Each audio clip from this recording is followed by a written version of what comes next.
Hello అండి. ఈరోజు రక్షాబంధన్ కదండి. అందరికీ రక్షాబంధన్ శుభాకాంక్షలండి. ఇక్కడ మా లస్సీ అయితే వాళ్ళ తమ్ముడికైతే రాఖీ కడతాందండి. ఈ ఫస్ట్ అయితే హారతి ఇచ్చి బొట్టు పెట్టి ఇంకా రాఖీ అయితే కట్టింది. ఆ తర్వాత అయితే స్వీట్ తినిపిమంటే చూడండి ఇక్కడ వాడిని ఎలా ఆట పట్టిస్తూ ఉందో.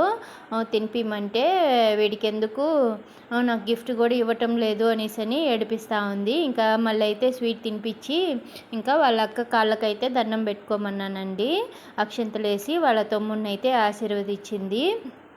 ఆ తర్వాత అయితే మా డింపుల్ అయితే వాళ్ళ అక్క చుట్టూ అక్క గిఫ్ట్ ఇవ్వు అనేసి వాళ్ళ అక్క చుట్టూ అయితే తిరిగాడు. ఇంకా వాళ్ళ అక్క అయితే వాళ్ళ తమ్ముడికి అయితే వాడికి ఇష్టమైన మార్వల్స్ కీ చైన్ అయితే తెచ్చిచ్చిందండి. వాడైతే చాలా హ్యాపీ అయిపోయాడు. వాడికి ఇష్టమైన కీ చైన్ అంట అదైతే. ఈరోజు వ్లాగ్ అయితే ఇంతే అండి. బాయ్.